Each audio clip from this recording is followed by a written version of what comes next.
She didn't blink when the gun touched her forehead. While everyone else hit the floor, she stood there calm, unreadable, and the mafia boss in the corner booth stopped pretending to sip his whiskey. Then she moved, and in 3 seconds the robber was on the ground.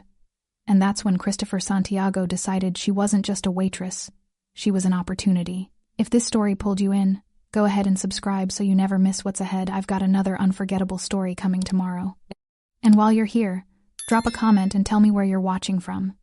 I love seeing people tuned in from all over the world. Okay, let's get back into it. The neon signs outside cast shifting patterns of red and blue across the rain-streaked windows of the bar. It was 11:47 p.m. on a Tuesday, the kind of night when the city felt empty even when it wasn't, when the rain turned everything into a watercolor of reflections and shadows. Sabrina adjusted the strap of her apron, wiping condensation from the polished wood of the bar top. She was 28, with dark hair pulled back in a sleek ponytail that emphasized the sharp angles of her face. There was something in her posture, in the controlled economy of her movements, that suggested military precision hidden beneath service industry camouflage. Her white blouse was crisp despite the late hour, her black skirt professional. She'd been working at this bar for 18 months. It paid enough to cover her studio apartment in the industrial district and, more importantly, it asked no questions. There were only 4 other people in the bar. Near the rain-washed windows, a young couple sat hunched together, the woman's head on her companion's shoulder. At a table closer to the center, another woman sat alone, staring into her drink. And in the back corner booth, the one with cracked leather and a view of both exits, sat a man who hadn't touched his whiskey in 20 minutes. Sabrina had noticed Christopher Santiago the moment he'd walked through the door. Black suit jacket left unbuttoned, no tie, dark hair slicked back from a face that could have been handsome if it wasn't so carefully blank. Tattooed hands wrapped around a glass he never actually drank from. He didn't look at her directly, but she could feel his awareness like static electricity before a storm. He came here twice a week, always the same booth, always alone, always watching everything. She'd learned not to stare back. The door slammed open at 11:52 p.m. Rain swept inside on a gust of cold air. A figure in a black hoodie and ski mask burst through, handgun raised, voice cutting through the low hum of background music. "Everybody down, now!" The couple at the window dropped immediately, ducking beneath their table. The woman sitting alone let out a strangled gasp and slid from her chair, hands covering her head. Christopher Santiago didn't move. His posture shifted almost imperceptibly, shoulders lowering slightly, eyes tracking the gunman's movements with the focused attention of a predator assessing threats. Not afraid, calculating. And Sabrina remained exactly where she was behind the bar, one hand still resting on the polished wood, her expression as neutral, as if someone had asked her for a menu. The masked man's gun swung toward her. "You! Open the register! Move!" She didn't. The robber crossed the space between them in 3 aggressive strides, his boots squeaking on the wet floor. He pressed the barrel of the pistol directly against her forehead, close enough that she could smell cigarettes and nervous sweat on his clothes. "I said move." Sabrina's eyes didn't even flicker toward the weapon. Her breathing remained steady, unhurried. Her hands stayed loose at her sides. Behind her, the neon signs painted her white blouse in alternating shades of red and blue. The silence stretched. 3 seconds. 5. 10. From the corner booth, Christopher Santiago slowly sat up straighter, his full attention now locked on the scene unfolding before him. The robber's hand was shaking now, the gun trembling against Sabrina's skin. "What's wrong with you? Are you crazy?" She still didn't respond, didn't blink, just looked at him with those dark, unreadable eyes. The gunman's panic was escalating, his breathing grew ragged. When his attention shifted just for a heartbeat toward Christopher, his voice rising in pitch. "You, in the booth, get down." Christopher didn't respond. He simply watched, his tattooed hands still wrapped around his untouched whiskey, his expression revealing nothing, and that's when Sabrina moved. Her right hand shot up, fingers closing around the robber's wrist with surgical precision. She twisted outward, using his own momentum against him as he instinctively tried to pull back. The gun jerked away from her face. In the same fluid motion, she stepped inside his reach, her left hand coming up to strike his elbow joint. His grip failed. The weapon clattered to the bar top. Before he could process what was happening, she had pivoted behind him, sweeping his legs. He hit the floor hard, the air exploding from his lungs. She stepped back immediately, her movements controlled and economical, and kicked the pistol across the floor where it skidded to a stop near the center of the room. The entire sequence had taken less than 3 seconds. The bar fell silent except for the robber's gasping breaths and the steady drumming of rain against glass. Christopher Santiago stood slowly, his considerable height unfolding from the booth. He walked toward the fallen weapon with measured steps, his expensive shoes clicking on the hardwood. He bent, picked up the gun with his tattooed hands, and ejected the magazine with practiced efficiency before setting it on a nearby table, well out of reach. Then he turned to look at Sabrina. She stood behind the bar, her ponytail slightly loosened, her white blouse still pristine. Her chest rose and fell with normal, controlled breaths, not the gasping panic of someone who'd just been held at gunpoint, not even the elevated breathing of someone who'd just been in a fight. Just calm, absolute calm. "Who are you?" Christopher asked quietly. Before she could answer, the robber scrambled to his feet and bolted for the door, stumbling into the rain-soaked night. Neither of them moved to stop him. The couple emerged from beneath their table. The woman who'd been sitting alone was already dialing 911 with shaking hands, but Christopher Santiago didn't look away from Sabrina Sales. And Sabrina, for the first time that night, allowed the faintest shadow of something not quite a smile, but an acknowledgement to touch the corner of her mouth. "Just a waitress," she said. Christopher's eyes narrowed slightly, because they both knew that was a lie. The police arrived 12 minutes later, their red and blue lights adding to the neon chaos already painting the rain-soaked windows. 2 uniformed officers took statements from the couple, who couldn't stop talking about how the waitress had just destroyed that guy. The woman who'd been drinking alone had already left, sliding out during the confusion, unwilling to be caught up in paperwork. Sabrina answered the officers' questions with the same calm precision she'd shown during the robbery itself. Yes, she'd felt threatened. No, she didn't know the assailant. Yes, she'd acted in self-defense. Her voice was steady, professional, almost bored. She gave them her information, declined the offer of a victim advocate, and assured them she was fine. Christopher Santiago had retreated to his booth during the police interview, but his eyes never left her.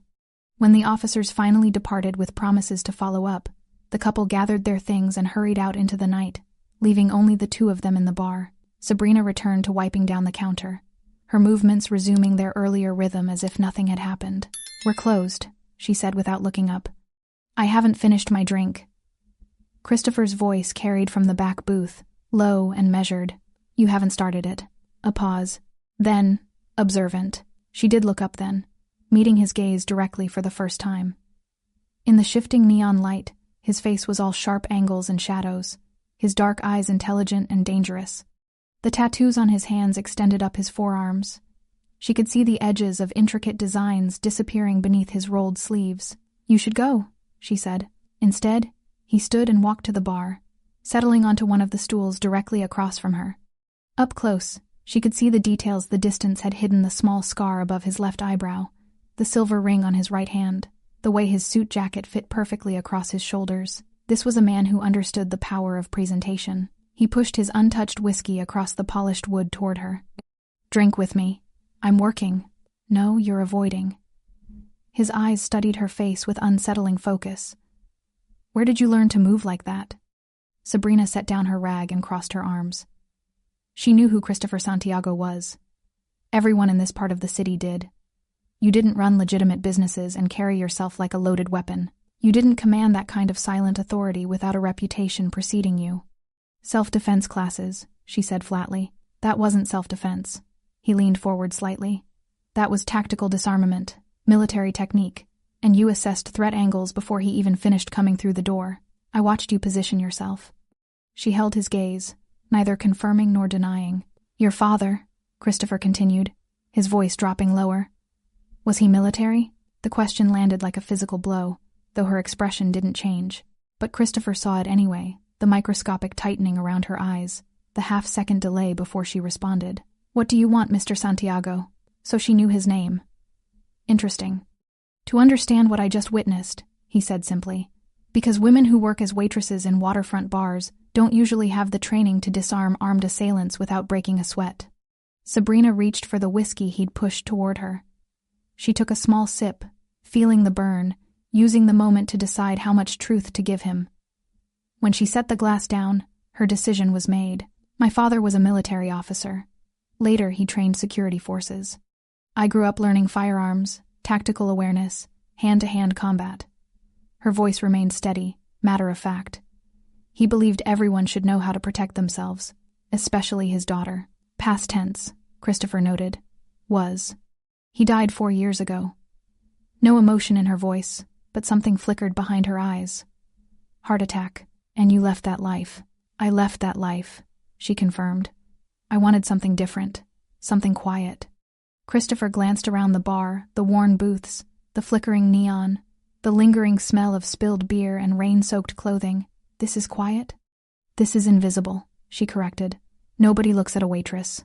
Nobody asks questions. Nobody expects anything except service and a smile. But the skills never leave you. No, she met his eyes again. They don't.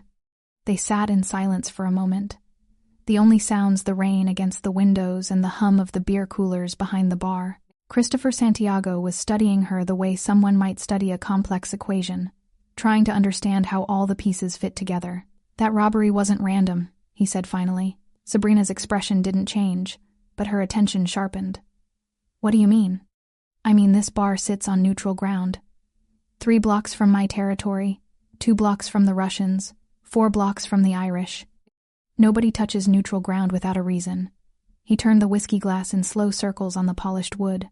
Someone wanted to see how this place would respond, how I would respond. You think it was a test? I know it was. His voice carried absolute certainty. Someone is probing my territory. Small hits, supply route interceptions, missing shipments. This was another probe, see if I'd intervene, see if I'd expose my presence here. Sabrina processed this information with the analytical mind her father had trained.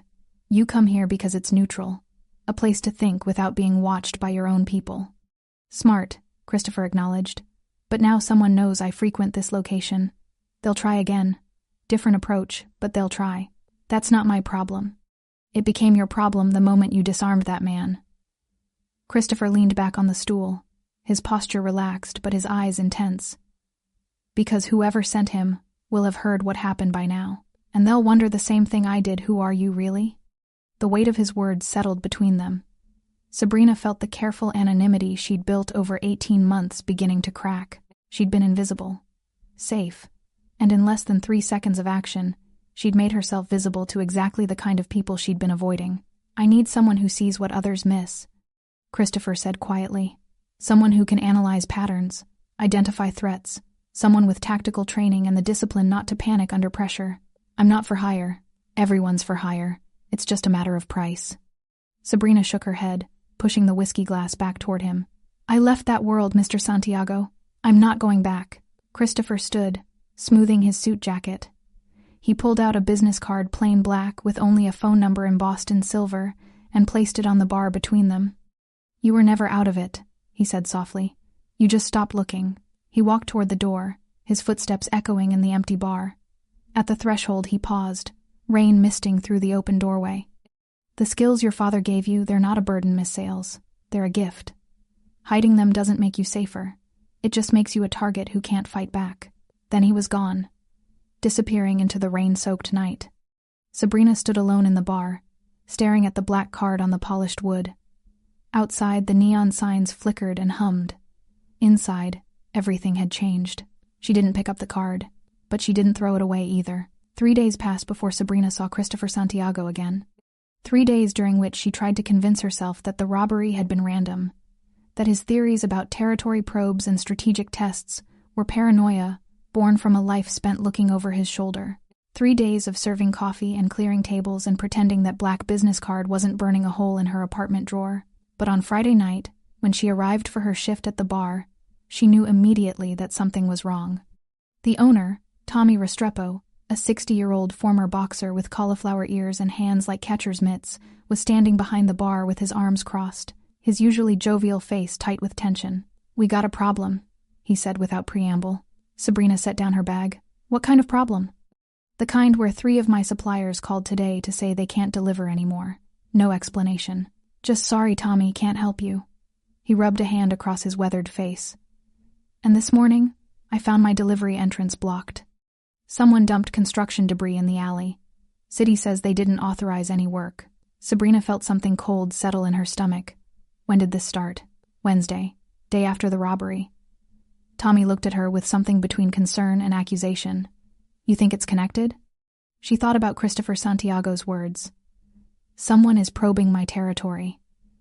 Thought about how the bar sat on neutral ground, how her intervention might have marked this place as more than it appeared. I don't know, she lied. But she did know. And when Christopher Santiago walked through the door at exactly 11:30 p.m., she wasn't surprised. He didn't go to his usual booth. Instead, he approached the bar directly, his expression more serious than she'd seen it. He waited until Tommy had moved to the other end to serve another customer before speaking. How many incidents? He asked quietly. You knew this would happen. I suspected. How many? Sabrina kept her voice low. Suppliers backing out. Delivery access blocked. Tommy's worried. Christopher's jaw tightened almost imperceptibly. It's starting. They're applying pressure to neutral locations, testing boundaries. He glanced around the bar, noting the handful of customers, the escape routes, the sight lines. They're trying to force people to choose sides, eliminate safe spaces. Who is they? That's what I'm trying to figure out. He leaned forward, his tattooed hands flat on the bar.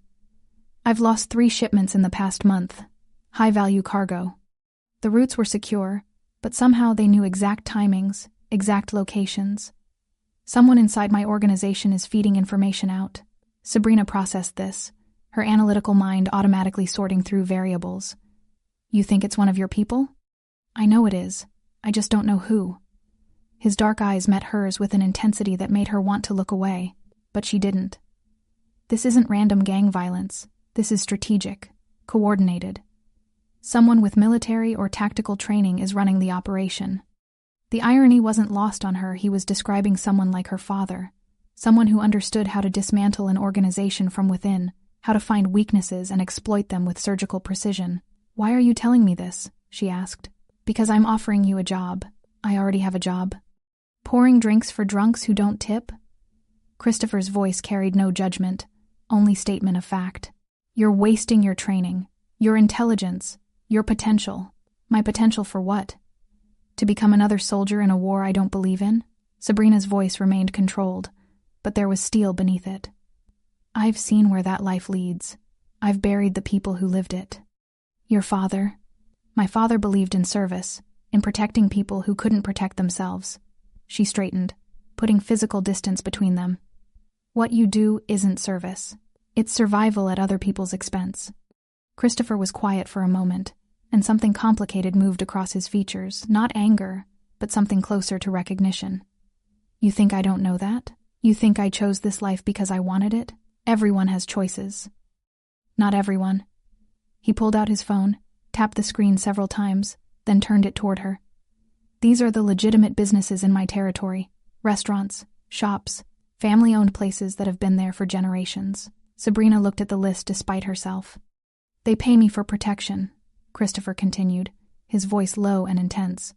And I provide it, real protection, from the predators who would burn them down for insurance money or take them over for money laundering fronts, from the addicts who would rob them blind, from the rival organizations that don't care about collateral damage. He pocketed the phone. My father built this territory on violence. I'm trying to maintain it with strategy, with intelligence, with minimal bloodshed, but I can't do that if I'm fighting blind. So you want me to be your eyes? I want you to be what you were trained to be, an analyst, a tactician, someone who can look at patterns and see the truth underneath.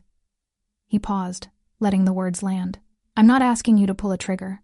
I'm asking you to use your mind. Sabrina wanted to refuse, wanted to tell him to leave and never come back, but there was something in his argument that resonated, despite her resistance. Her father had taught her that skills carried responsibility, that choosing not to use them when people needed help was its own kind of moral failure. Those businesses you protect, she said slowly. What happens to them if you lose this territory war? They get absorbed by whoever takes over. And whoever's coming after me doesn't share my philosophy about minimal violence. Christopher's expression was grim. The last neighborhood that fell to the Russians? 3 shops burned, 2 owners hospitalized, 1 family deported when immigration raids mysteriously targeted their block. The calculated cruelty of it made Sabrina's stomach turn. This was the world she'd tried to leave behind, the world where violence was currency and people were collateral damage. I can't be what you need, she said quietly. Christopher studied her face for a long moment, then nodded slowly. He reached into his jacket and withdrew an envelope, placing it on the bar between them. That's the registration and insurance documents for this bar, he said. Tommy's 3 months behind on his protection payments. I've been covering them because this is neutral ground and I respect that. But if I fall, whoever takes over won't be so understanding. Sabrina stared at the envelope, understanding the unspoken threat wrapped in information. Not a threat from Christopher, a threat from the future he was warning her about. I'm not trying to manipulate you, Christopher said, his voice softer than before. I'm showing you the stakes. Tommy's not just your boss.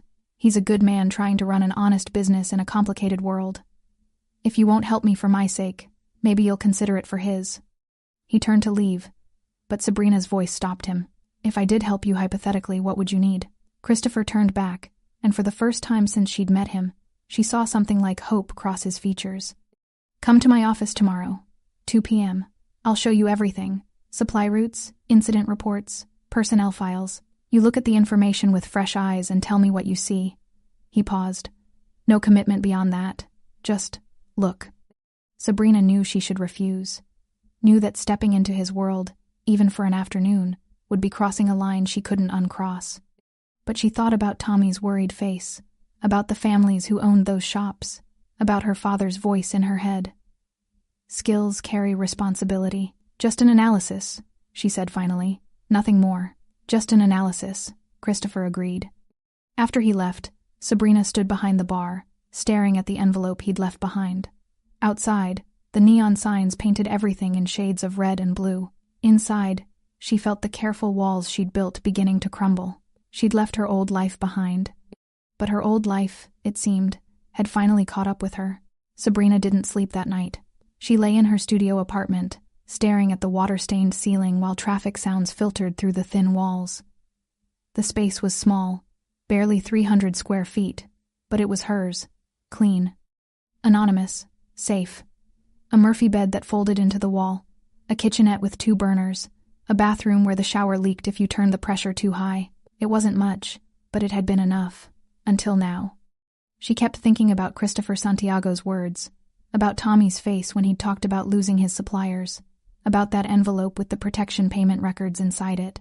Most of all, she kept thinking about her father.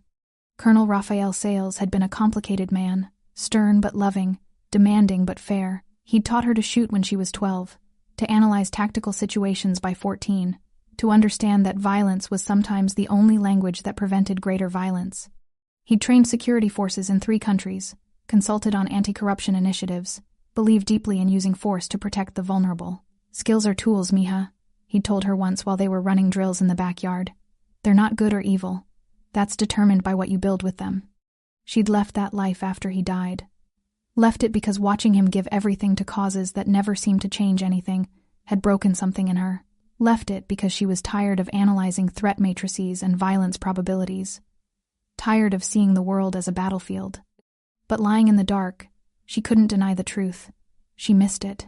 Missed using her mind for something more than remembering drink orders. Missed the clarity that came from solving complex problems. Missed feeling like her skills had purpose. At 6 a.m., she gave up on sleep and made coffee. The apartment's single window looked out onto a brick wall, but if she angled herself just right, she could see a sliver of sky. Dawn was breaking gray and overcast, promising more rain. Her phone sat on the counter, Christopher's business card propped against it. Just an analysis, she'd promised. One afternoon looking at his files, applying her training to his problem, then walking away. She could do that much, couldn't she? By noon, she'd almost convinced herself. She showered, dressed in dark jeans, and a simple black sweater, not trying to impress, just trying to look professional. She was pulling her hair back into its usual ponytail when her phone buzzed. Unknown number. She almost didn't answer. But something made her thumb the accept button. Hello? Miss Sales? A woman's voice, professional and slightly strained. This is Carol Hendricks, from Memorial Hospital Billing Department. I'm calling about your mother's account. The words hit like cold water. Sabrina sat down heavily on the edge of her bed. I've been making payments, she said, keeping her voice steady. Yes, and we appreciate that. But the balance has reached $47,000, and we've been instructed to inform you that without a substantial payment or a new payment plan, we'll need to transfer the account to collections. Sabrina closed her eyes. Her mother, Maria Sales, had suffered a stroke 8 months ago. The first one had been manageable. The second one, 3 months later, had been devastating. She was in a long-term care facility now, caught in that cruel space between needing constant medical attention and not quite qualifying for full coverage. "How much do you need?" Sabrina asked. "We'd need at least $10,000 to prevent collection action, and that would be just to establish good faith for a new payment plan." $10,000.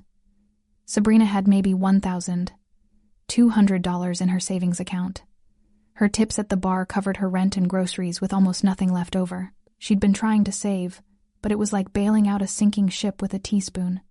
I'll figure something out," Sabrina said. "I'm sorry," Carol said, and she actually sounded like she meant it.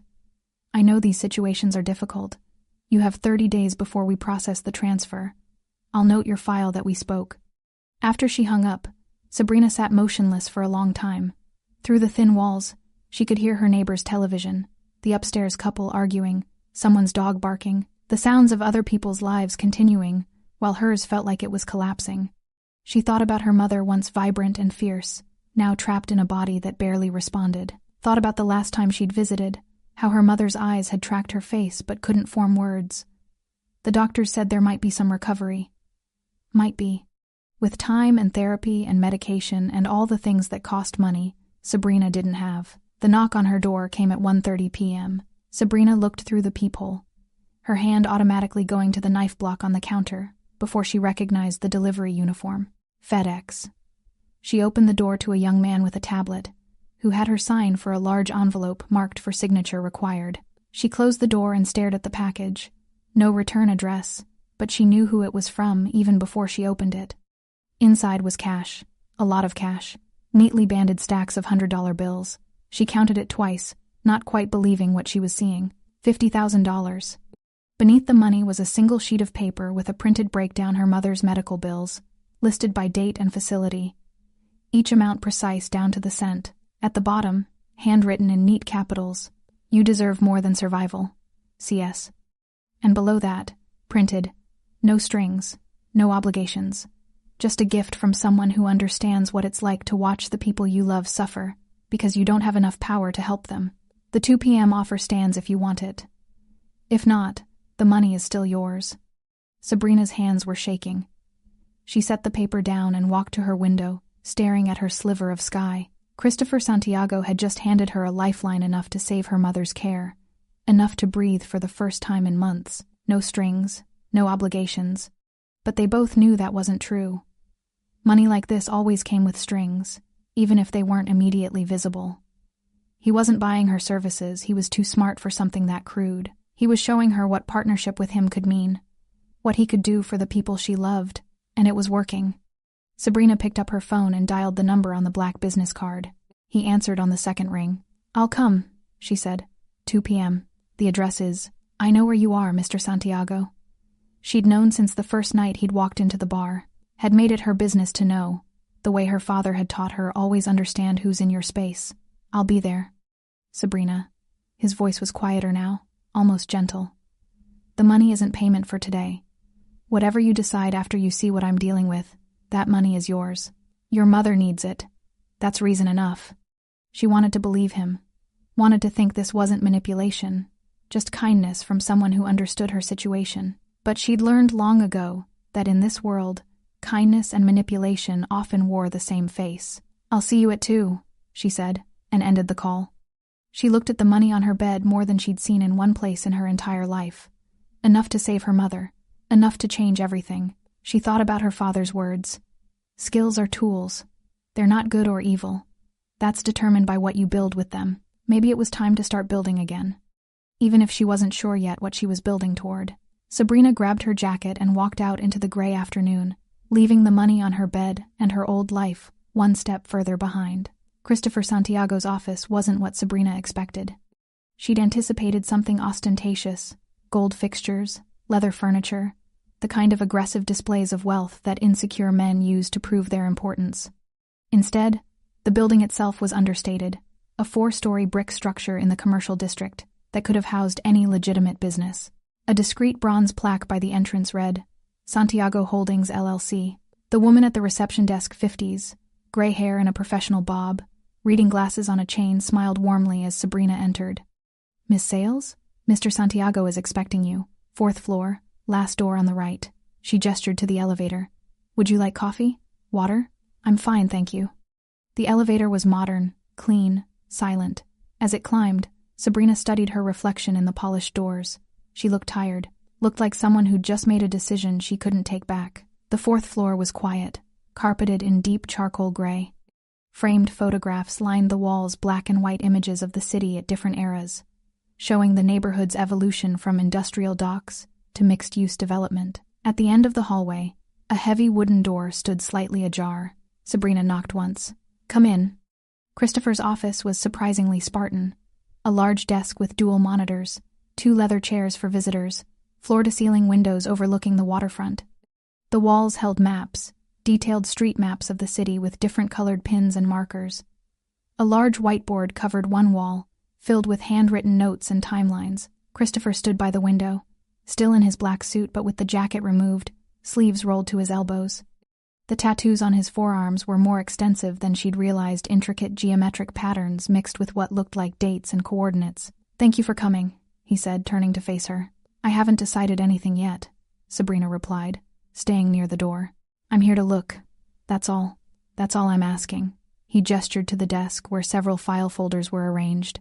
Everything's there. Supply route schedules, incident reports going back 3 months, personnel files for my key people. I've included financial records showing the pattern of losses. Sabrina approached the desk, her analytical mind already cataloging what she saw. Christopher moved to give her space, settling into one of the visitor chairs rather than behind the desk. A deliberate choice, she noted, to put them on equal footing. She opened the first folder. Supply route manifests with handwritten notes in the margins. Dates, times, locations where interceptions occurred. She scanned quickly, her training kicking in automatically. These shipments, she said, tracing a finger down one manifest. What were you moving? Construction materials mostly. Legitimate cargo. I own 3 building supply companies. He paused. The other shipments were less legitimate. Drugs? No, I don't touch narcotics. His voice was firm. Untaxed cigarettes, gray market electronics, some pharmaceutical supplies that technically need different licensing. Not legal, but not the kind of product that destroys communities. Sabrina absorbed this, recognizing the distinction he was drawing. Her father had talked about this, the difference between organized crime that provided illegal services versus the kind that preyed on addiction and desperation. She moved to the second folder, incident reports, each one detailed, date, time, location, personnel involved, estimated losses. She began cross-referencing them with the supply schedules, her mind automatically building a timeline. The interceptions aren't random, she said after several minutes. Look at the timing. They're hitting you on routes that only happen twice a month, high-value loads but irregular schedules. I know. Christopher leaned forward. Which means whoever's feeding information outward has access to your logistics planning at least 2 weeks in advance. She pulled out the third folder, personnel files. Who schedules your shipments? My operations manager, Diego Torres. He's been with me for 6 years. Sabrina opened Torres's file, scanning quickly. Age 42, former military logistics, joined Santiago's organization after medical discharge, family man with 3 kids. On paper, he looked solid, but papers could lie. Who else sees the schedules? She asked. Torres creates them. My second-in-command approves them, and the drivers receive them 48 hours before departure. Your second-in-command, who is that? Christopher stood and walked to the whiteboard, tapping a name at the top of an organizational chart. Julian Vega. Grew up with me in this neighborhood. We built this operation together after my father died. Sabrina studied the whiteboard, seeing the hierarchy Christopher had created. It was more structured than she'd expected. Clear chains of command, separation of duties, the kind of organizational discipline that suggested military influence. Your father ran things differently, she observed. It wasn't a question. My father believed in fear and loyalty. I believe in efficiency and mutual benefit. Christopher's voice carried complicated emotions. He left me an empire built on blood. I'm trying to transform it into something sustainable, something that doesn't require constant violence to maintain. Sabrina returned to the incident reports, laying them out in chronological order. She pulled out her phone and began photographing each one, zooming in on specific details. "What are you doing?" Christopher asked. "Building a database. I can't analyze patterns without organizing the information properly." She continued photographing. "Do you have digital copies of these?" "Most of them. I can have them sent to you." "Don't." She looked up sharply. "Not through your regular systems. If there's an information leak, your digital communications are likely compromised." Christopher's expression shifted, impressed. "You're right. I should have thought of that. You're not a trained analyst. That's why you need one." She finished photographing and returned to studying the files. "These attacks, they're not trying to destroy you. Look at the losses. Significant but not crippling. They're probing your defenses, testing your response patterns. Like a military reconnaissance. Exactly like that." Sabrina moved to the map on the wall, studying the colored pins. "What do the different colors represent?" "Red is successful interceptions. Blue is my secure warehouses. Green is neutral territory. Yellow is disputed zones." She studied the pattern, her mind processing geography and timing simultaneously. After a moment, something clicked. "There," she said, pointing to a cluster of red pins. "These 3 incidents, they all happened within a 6-block radius, but on different routes that shouldn't have intersected." "Why?" Christopher came to stand beside her, close enough that she could smell his cologne, subtle, expensive. He studied the map intently. "Those routes were alternates," he said slowly. "Backup plans in case the primary routes were compromised. Which means whoever's leaking information doesn't just know your plans, they know your contingencies, your backup protocols." She turned to face him. "That's not someone stealing documents, Mr. Santiago. That's someone who thinks like you, who understands your strategic decision-making." The implications settled between them. Christopher's jaw tightened. "Julian," he said quietly. "He's the only one who knows my full thinking, the only one I discuss strategy with, your best friend, since we were 12 years old." Sabrina saw the pain in his eyes, the betrayal cutting deeper than any business loss. She recognized it because she'd felt it before, when people her father trusted had turned their backs after he died. "I need to see more," she said. "Communication logs, financial records for your key personnel, surveillance footage from the interception sites if you have it." "You're staying?" She met his gaze. "I'm analyzing. That's what you paid for." "I didn't pay for anything. You gave me $50,000. I gave you a gift. This," he gestured at the files spread across his desk. "This is separate. If you help me, it's because you choose to, not because you owe me." Sabrina wanted to believe that, but she'd learned that debt came in many forms, and obligation didn't always announce itself. "I'll need a secure location to work, somewhere not connected to your regular operations." Christopher nodded slowly. "There's an apartment 2 blocks from here. Top floor. It's clean, never been used for business. I can have it ready in an hour. And I'll need access to Julian Vega's movements over the past 3 months, discreetly." "Done." Sabrina looked back at the map, at the pattern of attacks forming a noose around Christopher's territory. Someone with tactical training was dismantling his organization piece by piece, and she was the only one who could see it happening. Her father's voice echoed in her mind. "Skills carry responsibility." 1 week, she said. "Give me 1 week with full access to your information. I'll tell you who's betraying you and how to stop them." Christopher extended his hand. 1 week.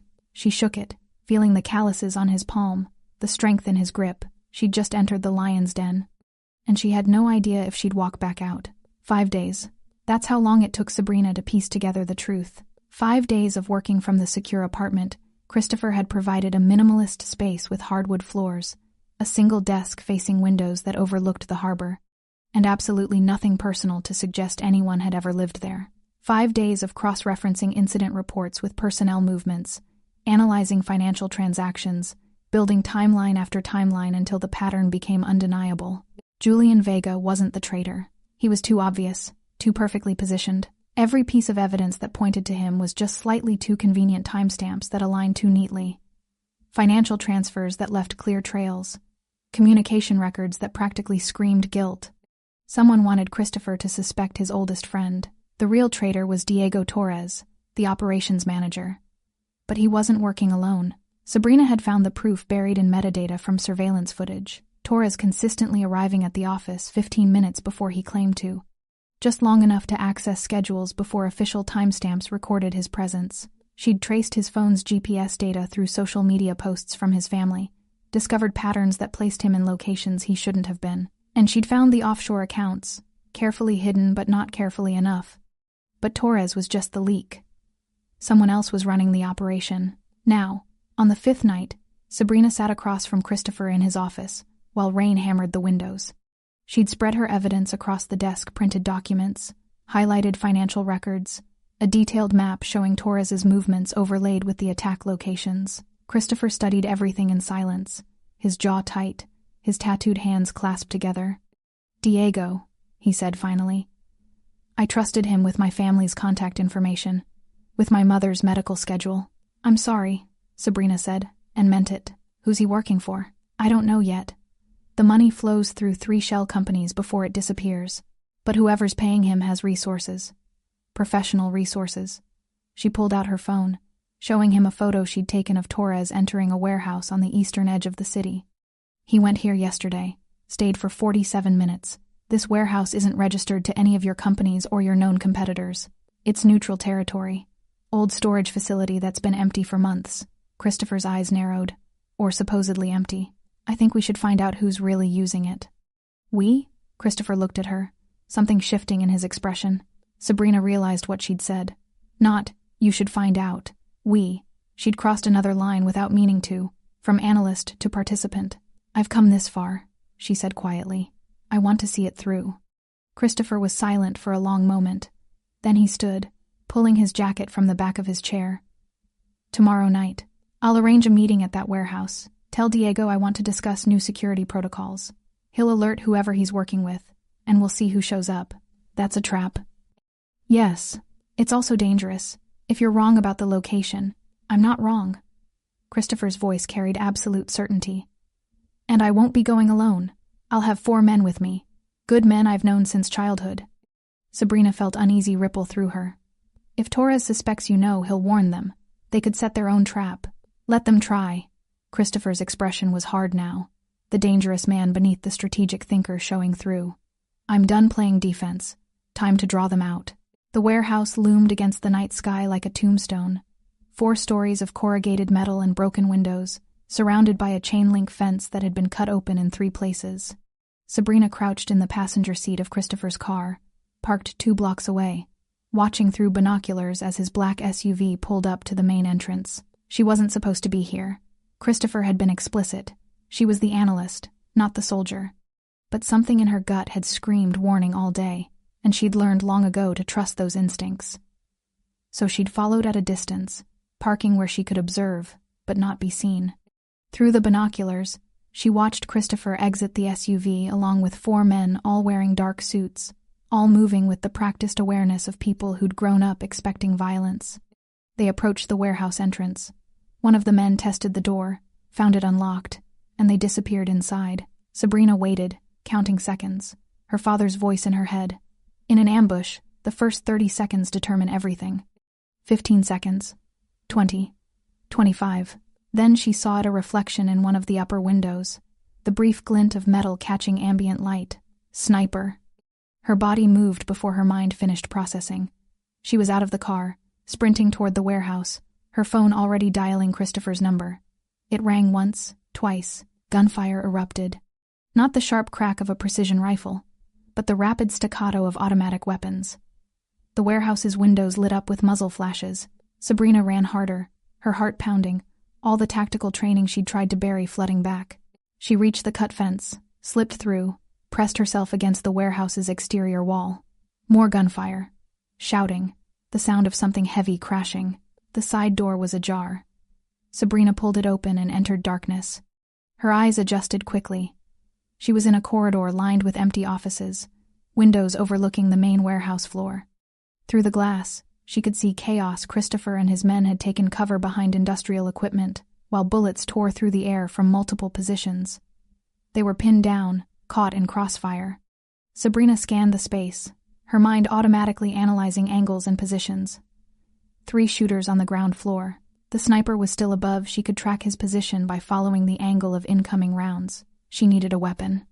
One of Christopher's men, young, maybe 25, lay motionless near an overturned barrel.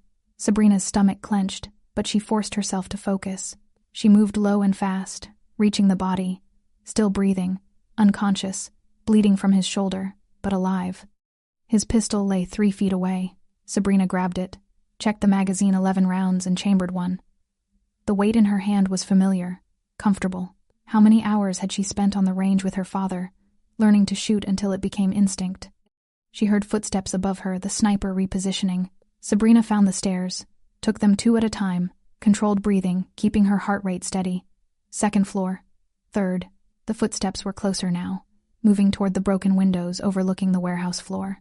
She reached the 4th floor and saw him, a man in tactical gear, rifle trained downward, completely focused on the targets below. He hadn't heard her approach.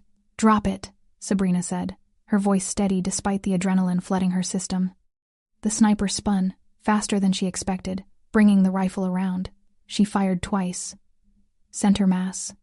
The way her father taught her, the sniper dropped.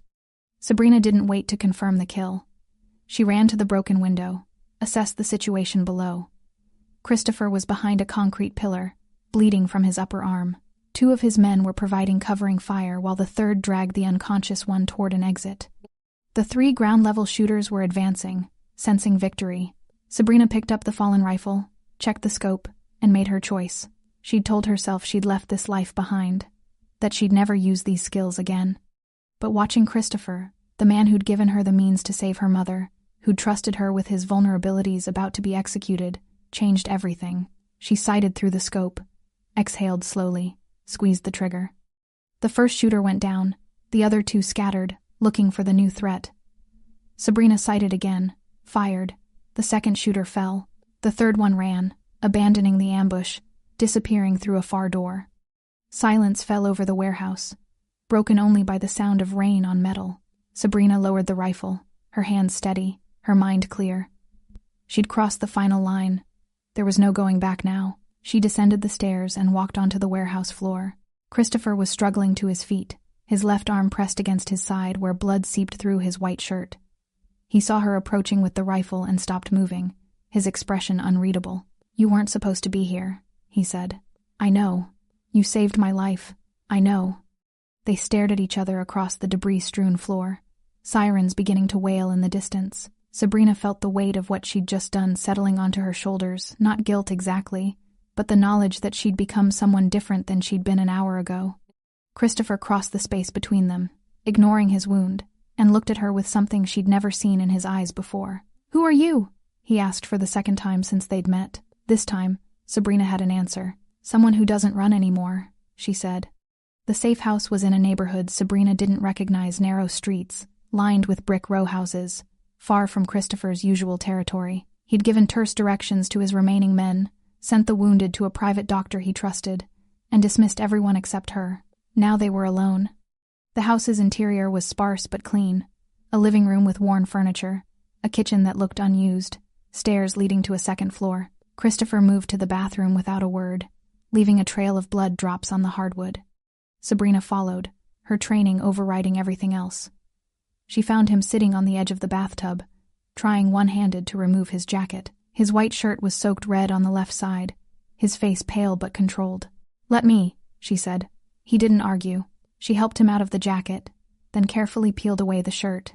The wound was on his upper arm, a deep graze that had torn through muscle but missed the bone. Painful and bloody, but not life-threatening. "You need stitches," Sabrina said. "There's a medical kit under the sink." She found it professional grade, the kind that suggested this wasn't the first time this house had been used for emergency treatment. She pulled out gauze, antiseptic, a suture kit, and set everything on the counter with methodical precision. "This will hurt," she warned. "It already hurts." Christopher watched her prepare, his dark eyes tracking her movements. "Where did you learn field medicine?" "My father believed in comprehensive training." Sabrina soaked gauze with antiseptic. "If you can't get to a hospital, you need to keep yourself alive until you can." She began cleaning the wound. Christopher's jaw tightened, but he didn't make a sound. His tolerance for pain was remarkable or practiced. "You didn't hesitate," he said after a moment. "In the warehouse, you took that shot without hesitation." Sabrina's hands paused briefly before continuing. No, most people would have frozen. Even trained people. Taking a life isn't— I know what it is. Her voice was sharper than she intended. She forced herself to breathe, to focus on the task. I know exactly what it is. Silence settled between them, broken only by the sound of rain against the windows and Christopher's controlled breathing as she worked. Your father? He said quietly. He wasn't just military, was he? He consulted on anti-terrorism operations, trained counterinsurgency forces in 3 countries. Sabrina threaded the needle with steady hands. He taught me that hesitation gets people killed. When you make the decision to act, you commit completely, and you made that decision tonight. Yes, she met his eyes. For you. Something shifted in Christopher's expression, surprise maybe, or something deeper that he quickly concealed. Why? It was a good question. Sabrina had been asking herself the same thing since she'd pulled the trigger. Why risk everything for a man she barely knew? Why cross the line she'd sworn never to cross again? Because you were right, she said, focusing on placing the first stitch. About me never being out of this world. About my skills carrying responsibility. And because— she paused, choosing her words carefully. Because you gave me the means to save my mother without asking for anything in return. That matters. So this was debt repayment. No, another stitch. This was choice. Christopher was quiet while she worked, but she could feel his attention on her like physical weight. She finished the suture's 8 neat stitches that would leave a scar but would heal clean, and began bandaging the wound. I had them wrong, Christopher said suddenly. I thought Julian was the traitor because the evidence pointed to him so clearly. But you saw what I couldn't. You were too close. Betrayal by your best friend made emotional sense, so you accepted evidence that confirmed your fear. Sabrina secured the bandage with medical tape. That's why you needed outside eyes. I need more than that. Christopher caught her wrist gently as she finished, stopping her from pulling away. His hand was warm despite the blood loss, his grip careful but firm. Tonight proved that. You didn't just analyze the threat, you eliminated it. You think tactically under pressure. You don't panic. What are you asking? Stay. Not as a consultant, as a partner. His dark eyes were intense, sincere. Help me rebuild what's been compromised. Use your training to restructure my security, my operations. I'll pay you more than you'd make in 10 years at that bar. Sabrina looked down at his hand on her wrist, at the tattoos that disappeared under the bandage she'd just applied, at the blood still staining his skin. 6 days ago, she'd been pouring drinks and avoiding her past. Now she was stitching gunshot wounds and contemplating a partnership with a crime lord. I don't know if I can be what you need, she said quietly. You already are. Tonight was instinct. Survival. That's different from choosing this life deliberately. Christopher released her wrist but didn't look away. Then don't choose the life. Choose what we're building. You saw my files, the legitimate businesses, the families depending on stable territory. I'm trying to create something sustainable, something that protects more people than it hurts. But I can't do that alone. Not anymore.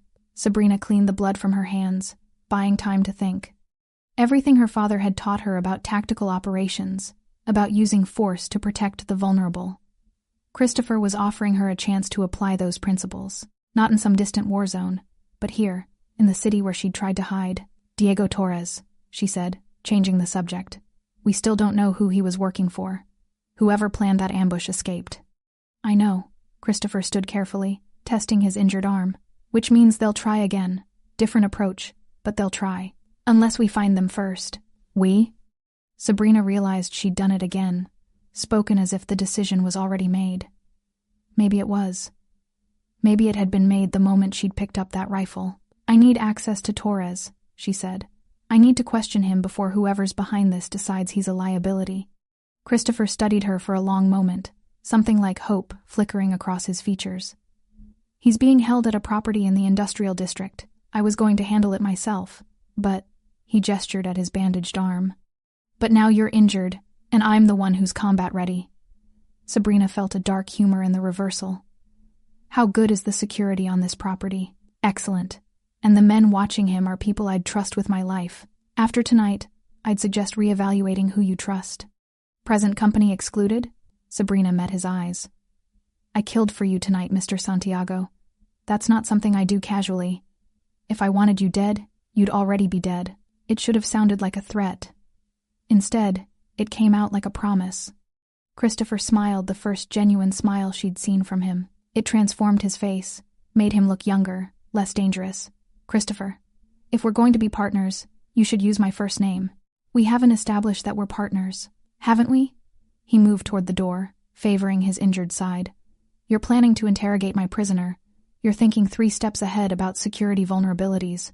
You're already committed, Sabrina. You just haven't admitted it yet. He was right, and they both knew it. One condition? Sabrina said as they descended the stairs. Name it. No more secrets. If we're doing this, I need complete transparency. Every operation, every risk, every decision that could affect innocent people. I won't be a weapon you point at problems.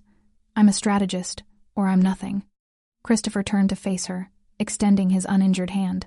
Complete transparency. You have my word. Sabrina shook his hand, sealing an agreement she still wasn't sure she fully understood. But she felt something she hadn't felt in years: purpose. The sense that her skills weren't just tools gathering dust, but instruments being used to build something. Tomorrow we question Torres, Christopher said. Tonight, you should rest. There's a bedroom upstairs. What about you? I'll be fine on the couch. He paused at the base of the stairs. Sabrina? Thank you. For tonight. For all of it. She nodded, unable to find words that matched what she was feeling. Instead, she climbed the stairs to the small bedroom, closed the door, and sat on the edge of the bed. Her hands were steady.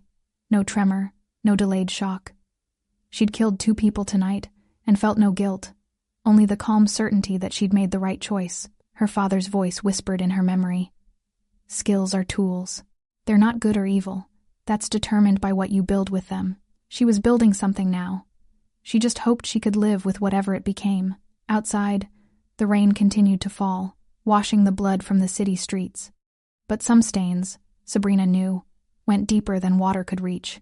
Diego Torres looked smaller than his file photo suggested. He sat in a metal chair in the center of a windowless room, hands zip-tied behind his back, dark circles under his eyes suggesting he hadn't slept since Christopher's men had picked him up. The room was in a building Sabrina didn't recognize: bare concrete walls, a single door, soundproofing that turned the space into a vacuum.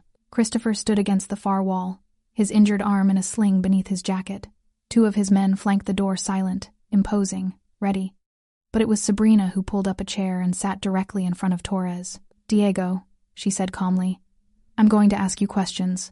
How painful this gets depends entirely on your answers. Torres's eyes darted to Christopher, then back to her. I don't know who you are. I'm the person who killed the men you sent to ambush us. I'm also the person who found every piece of evidence proving you've been selling information for the past 4 months. Sabrina pulled out her phone, showing him screenshots of financial transactions. $40,000 wired through 3 shell companies. Want to tell me who paid you? I don't. Wrong answer. Sabrina's voice didn't rise, but something in her tone made Torres flinch. Let me explain your situation. Christopher Santiago is the civilized option. The people who paid you, when they realize you failed and got caught, they'll eliminate the loose end, which means your wife Isabella and your 3 children become leverage. Do you understand?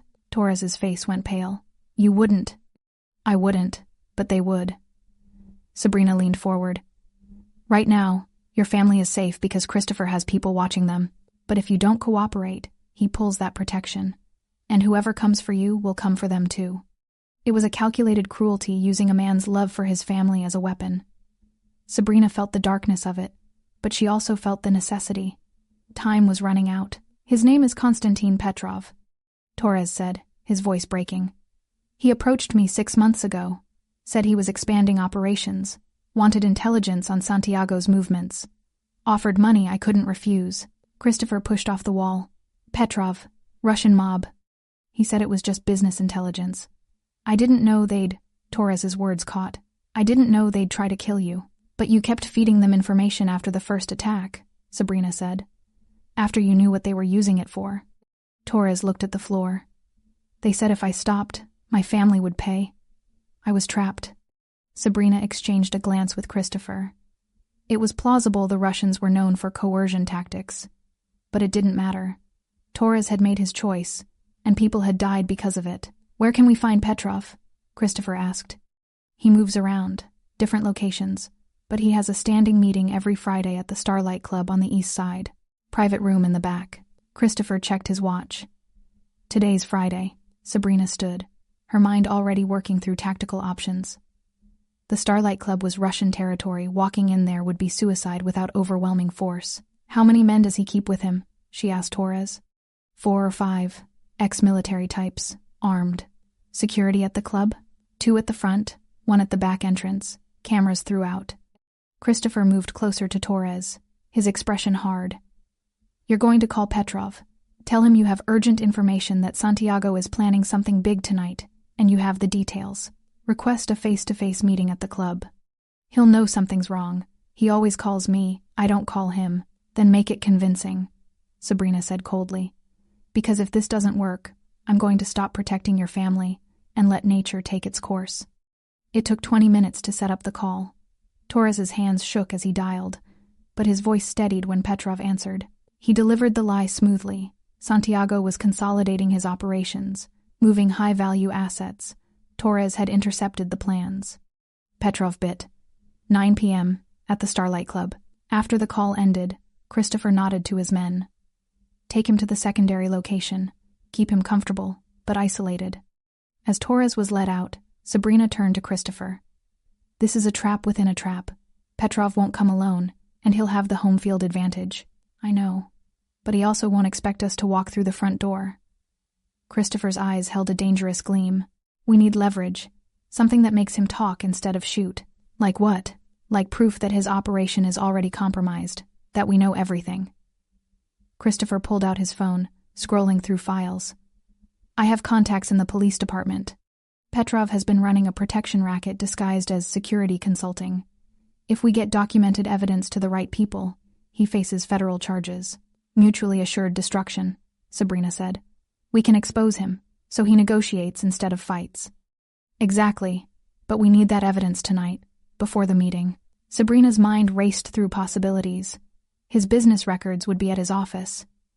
But breaking in? Not breaking in, walking in. Christopher smiled grimly. Petrov's legitimate front company uses the same accounting firm I do, and I happen to know their security protocols. 2 hours later, Sabrina found herself in business attire borrowed from Christopher's assistant, carrying a briefcase and walking into the offices of Petrov's import-export company. Christopher had called ahead, claiming to be a potential business partner requesting preliminary financial documents. The receptionist, eager to please, had pulled the files. Sabrina photographed everything: shell company structures, payments to city officials, documentation of protection rackets dressed up as consulting fees, 40 minutes of work that would bury Petrov if it reached the wrong hands. By 8 p.m., they were in a car 2 blocks from the Starlight Club. Christopher wore a wire. Sabrina had a pistol concealed under her jacket and a knife strapped to her ankle. 4 of Christopher's most trusted men were positioned around the building. Last chance to walk away, Christopher said quietly. Sabrina checked her weapon. I stopped walking away the night you first came into my bar.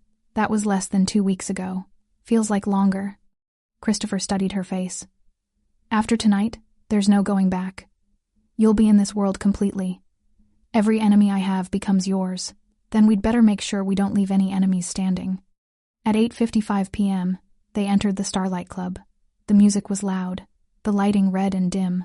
The security at the door recognized Christopher immediately. Tension rippled through their posture, but they didn't move to stop him. Christopher walked to the bar and spoke to the manager. Tell Petrov that Christopher Santiago is here, and he'll want to take this meeting. The manager's face went white, but he made a call. 5 minutes later, they were led to a private room in the back. Konstantin Petrov sat at a round table, flanked by 4 men who looked exactly like Torres had described: military bearing, barely concealed weapons. Petrov himself was in his 50s, silver hair, expensive suit, eyes like ice. Mr. Santiago, he said in accented English, this is unexpected. Christopher sat across from him. Sabrina remained standing, positioned where she could see everyone. You've been testing my territory, Christopher said calmly, using my own man to feed you information. Tonight, that ends. Petrov smiled. Bold of you to come here. You realize you're surrounded? And you realize that the documents I'm holding, Christopher placed a manila envelope on the table, contain everything the FBI would need to dismantle your entire operation? financial records, names, payoffs to city officials, all ready to be delivered if anything happens to me. The smile faded from Petrov's face. So here's what's going to happen, Christopher continued. You withdraw from this city, take your operations elsewhere. In exchange, these documents stay sealed. And if I refuse? Sabrina spoke for the first time. Then we burn you down. Your businesses, your connections, everything. And when the smoke clears, we'll still be standing. Petrov's eyes shifted to her, reassessing. And who are you? The person who killed your ambush team, she said flatly. The room went silent. Petrov's men tensed. 1 week, Christopher said. Wrap up your operations and leave. Or the documents go public and we solve this the old way. Petrov stared at him for a long moment, then threw back his head and laughed. Petrov's laughter died as quickly as it started. You think I'm afraid of papers? He leaned forward, his smile cold. You think the FBI scares me? I've been investigated before. Nothing sticks. This will, Christopher said. Because this time, I'm personally ensuring it reaches someone who can't be bought. Threats, Petrov waved dismissively. You come into my territory and make threats. Perhaps you've forgotten where you are. His men shifted, hands moving toward concealed weapons. Sabrina's body coiled, ready. She calculated distances, angles, who would draw first. 4 of them, 2 of her and Christopher. Bad odds, but manageable if she moved fast enough. Then Christopher did something unexpected. He laughed. You're right, Constantine. I did forget where I am. He stood slowly, buttoning his jacket with his good hand. I forgot that you're a dinosaur, that while you've been playing the same games for 30 years, the world has moved on. You think muscle and fear still rule this city? They don't. Information does. Strategy does. And right now, I have both. Big words from a man in a room with 5 guns pointed at him. 6 guns, Christopher corrected. You're forgetting yours. But here's what you're forgetting, my people outside this building. The calls I've already made. The fact that every word spoken in this room is being recorded and transmitted in real time. Petrov's expression flickered just for a moment, but enough. You're bluffing. Am I? Christopher pulled out his phone, turned it so Petrov could see the screen. A live waveform showed audio being captured and transmitted. Waved to the camera. Sabrina saw the shift happen in Petrov's eyes, the realization that he'd been outmaneuvered. That violence now meant creating evidence of conspiracy to commit murder. That Christopher had turned this meeting into a trap. What do you want? Petrov asked, his voice flat. I already told you. Withdraw from this city. 1 week. End my existing operations? Win them down. Sell them off. I don't care. Just be gone. Petrov was silent for a long moment, his mind clearly working through options. Finally, he nodded slowly. 3 weeks. I need time to relocate assets. 2 weeks, and you pull your protection off Diego Torres's family. They're under my watch now. Agreed. Petrov stood, straightening his suit. But understand this, Santiago, you've made an enemy today. Maybe not in this city, but elsewhere. Men like me have long memories. So do I, Christopher said quietly. Which is why if anything happens to me, those documents don't just go to the FBI. They go to every organization you've ever wronged. Every family you've extorted. Every rival who'd love to see you vulnerable. Mutually assured destruction works both ways. Petrov's jaw tightened, but he extended his hand. 2 weeks. Then this city is yours. Christopher shook it. Pleasure doing business. As they walked out of the Starlight Club, Sabrina felt the adrenaline still coursing through her system.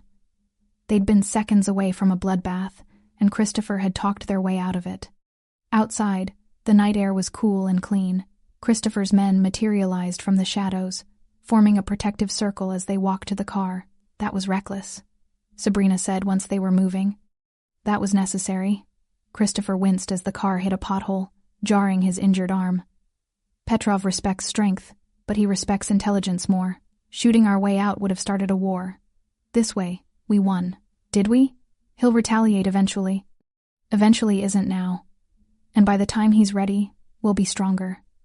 Christopher looked at her. Because we'll have had time to rebuild, to fix the vulnerabilities he exploited. Sabrina understood what he was really saying. They'd bought time. Time to restructure his organization with her help. Time to implement the security protocols and strategic thinking that would make future attacks harder. I need to see your entire operation, she said. Every warehouse, every business, every person in a position of authority. I need to understand the full scope before I can protect it. You'll have complete access. Starting tomorrow. And Julian Vega? Christopher's expression clouded. What about him? You owe him an apology. He was loyal, and you suspected him because someone planted evidence.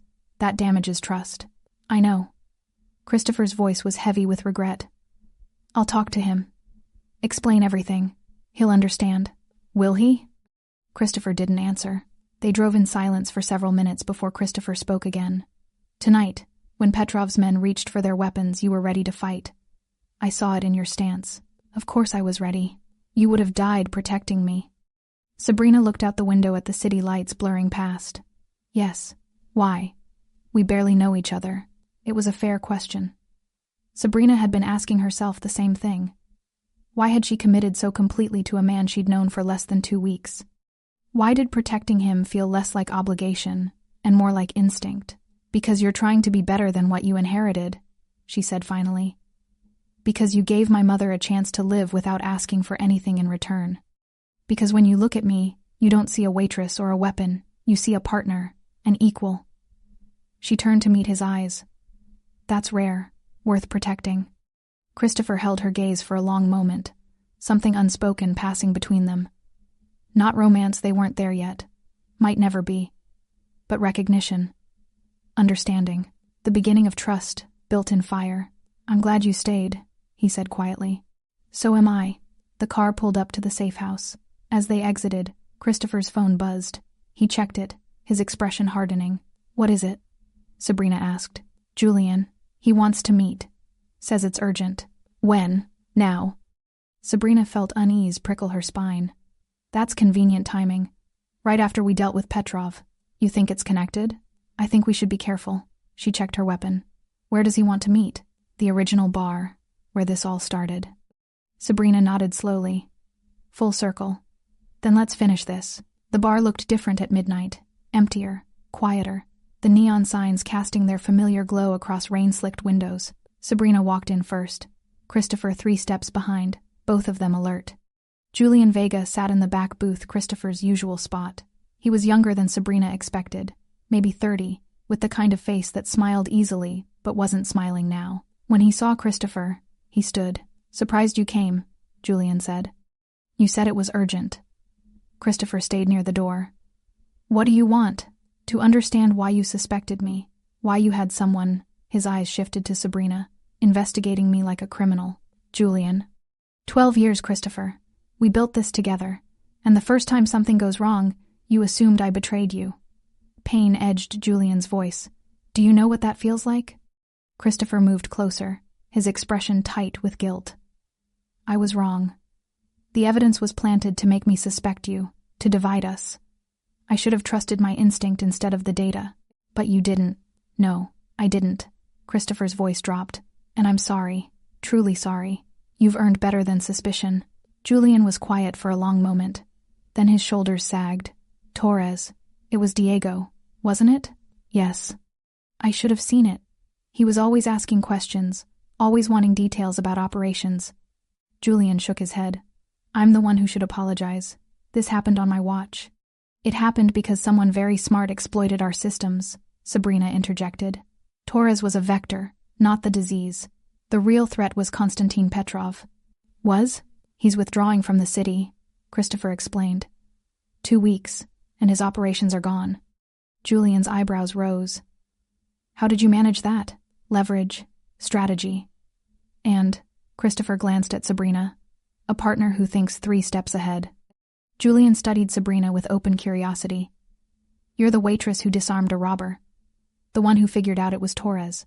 Among other things, Sabrina said. She's also the reason I'm still alive, Christopher added. The warehouse ambush would have succeeded without her. Julian extended his hand to Sabrina. Then I owe you thanks. Christopher's more than my business partner, he's family. Sabrina shook his hand, feeling the genuine warmth. This was what loyalty looked like, not blind obedience, but honest connection. The kind of bond Christopher had suspected and damaged but not destroyed. So what now? Julian asked Christopher. We rebuild? We rebuild better, stronger, with protocols that make another Torres impossible.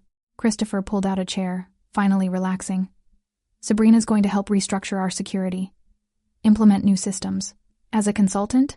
As a partner, Christopher corrected. Julian looked between them, understanding dawning. You're really doing this? Leaving the bar life? Sabrina sat down across from him. I already left it, the moment I picked up that rifle. They talked for an hour about restructuring, about territory, about the careful balance Christopher was trying to maintain between protection and predation. Julian was smart, strategic, adding perspectives Sabrina hadn't considered. She understood why Christopher trusted him, why their friendship had survived even suspicion. Finally, Julian stood to leave. Welcome to the family, Sabrina. For what it's worth, I think you're exactly what we needed. After he left, Sabrina and Christopher sat in comfortable silence. The bar was closed now, just the two of them, and the neon lights painting everything in shades of red and blue. It started here, Christopher said. You, standing calm while a gun was in your face. Me, realizing you were something extraordinary. I was terrified, Sabrina admitted. You didn't show it. My father taught me that fear is information, not instruction. You feel it, process it, then act anyway. Smart man, he was. Sabrina looked at the spot where she'd disarmed the robber. Was it really only 2 weeks ago? He would have liked you, I think. He believed in using power responsibly, in protecting people who couldn't protect themselves. Is that what you think I'm doing? I think you're trying. That's enough. Christopher stood, testing his injured arm. The pain medication was wearing off. She could tell. You should go home, get some rest. Tomorrow starts the real work. What about you? I'll sleep here, in the booth where I first saw you refuse to break.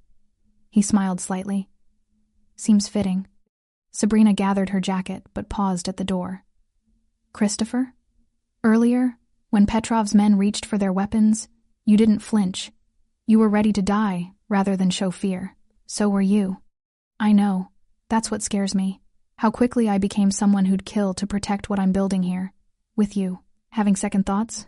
Sabrina looked back at him, this complicated man trying to transform violence into something resembling peace. Trying to be better than his inheritance. She thought about her mother, safe in her care facility because of his gift. About Tommy's bar, protected because Christopher valued neutral ground.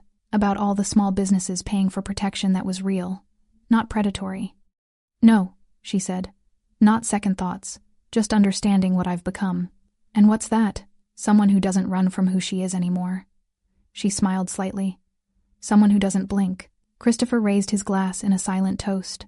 Sabrina nodded and walked out into the rain. The city looked different now, not safer exactly, but clearer. She understood its rhythms, its threats, its opportunities. She'd stopped hiding from her training and started using it to build something that mattered. Her phone buzzed. A text from the hospital. Your mother's care has been fully funded for the next year. All services approved. Thank you for your prompt payment. Sabrina stood in the rain, letting it wash over her, feeling the weight of choices made and accepted. She'd killed to protect what she was building. She'd partnered with a criminal to create something better than pure criminality. She'd become the person her father trained her to be, not a soldier, but a protector. The most dangerous person in the room wasn't the one holding the weapon. It was the one who understood fear and refused to show it. Sabrina Sales understood that now, and she would never blink again. Thanks for sticking with this story until the very end. You're the reason these stories feel alive. If you're ready for another powerful journey, just tap the next video on your screen. And before you go, leave a quick comment and rate this story from 1 to 10. I'm excited to read your thoughts and connect with you in the comments.